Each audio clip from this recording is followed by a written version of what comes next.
أعوذ بالله من الشيطان الرجيم بسم الله الرحمن الرحيم ثم أنزلنا الله سكينته على رسوله وعلى المؤمنين وأنزل جنودا لم تروها وعذب الذين كفروا وذلك جزاء الكافرين.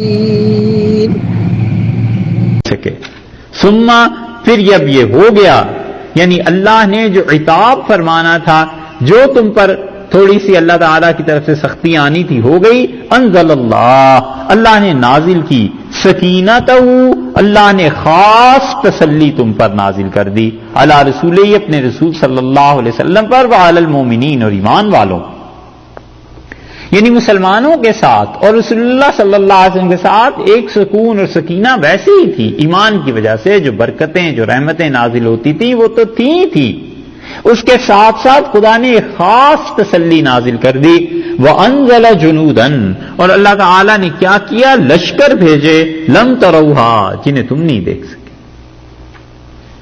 اللہ نے ایسے لشکر بھیجے جنہیں تم نہیں دیکھ سکے، اللہ تعالی نے فرشتے گویا کے نازل کر دی.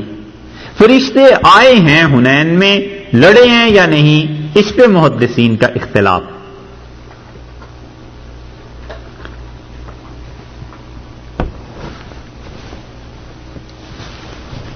بعض کہتے ہیں کہ حنین میں فرشتے لڑے اور بعض کہتے ہیں نہیں لڑے، صرف مدد کے لیے آئے تھے اور مسلمانوں کو ان کی وجہ سے سکون ملا، ان کا دل جم گیا.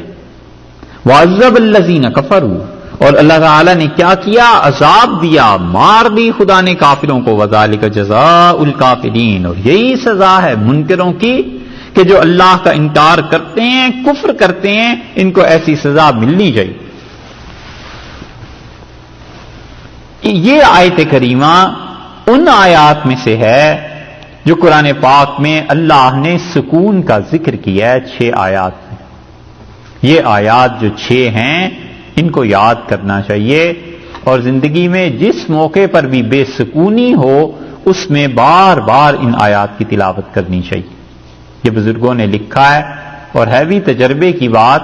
وہ کہتے ہیں کہ جس وجہ سے بھی بے سکونی ہو، 1000 چیزیں ہوتی ہیں، بے سکونی ہوتی ہے، انتظار سے بے سکونی پیدا ہو جاتی ہے، کسی نے آنا تھا نہیں آیا، پیسے سے بے سکونی ہو جاتی ہے، قرض سے بے سکونی ہو جاتی ہے، اور بیماری سے، بچوں کے حالات سے، اسی طرح غصہ آ جاتا ہے کسی چیز پہ، اسی طرح اعلیٰ حاصل قیاس عمر کا ایک حصہ ہوتا ہے جوانی کا، اور اس میں بے سکونی ہوتی ہے شدید انسان کو، یا اکیلا ہوتا ہے، تنہائی ہوتی ہے.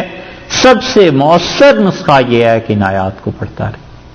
اللہ سکون نازل کرتا ہے اور اللہ تعالی کی طرف سے بہت جگہ پر جو تذکرہ ہے نا سکون کا، یہ 6 آیات شاید پہلے لکھوائی تھی ایک جگہ، ہے نا، یہ ان میں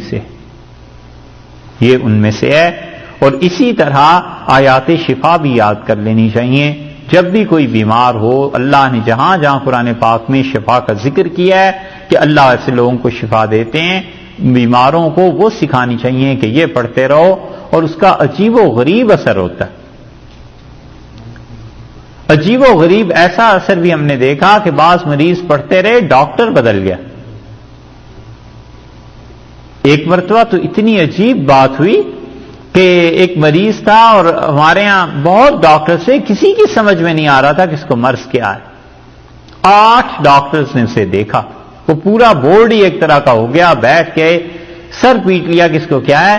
اور اچانک ایک صاحب تھے، وہ جا رہے تھے کہیں گھر کو، وہ بھی ڈاکٹر تھے، راستے میں اسپتال دیکھ کے رکے اور کہنے لگے کہ واش روم مجھے یوز کرنا ہے، اجازت ہے؟ ہم نے کہا جی ضرور.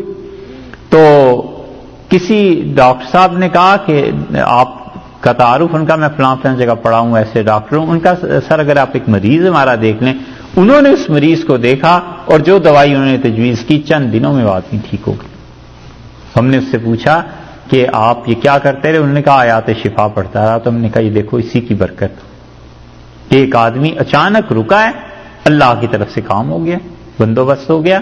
تو جہاں جو آیات شفا ہیں یہ پڑھنی چاہیے. اسی طرح یہ آیات سکون ہیں، آدمی صبح شام پڑھتا رہے تو اللہ کی طرف سے سکون نازل ہوتا ہے. اللہ نے فرمایا خاص تسلی اللہ نے نازل کی اپنے رسول صلی اللہ علیہ وسلم پہ اور ایمان والوں پہ. وَأَنزَلَ جُنُودًا لَّمْ تَرَوْهَا، اور اللہ نے ایسے فرشتوں کو بھیجا جنہیں تم دیکھ نہیں سکتے تھے. جنودن فرمایا لشکر، ایک آدھ بھی نہیں، کئی فرشتے آئے.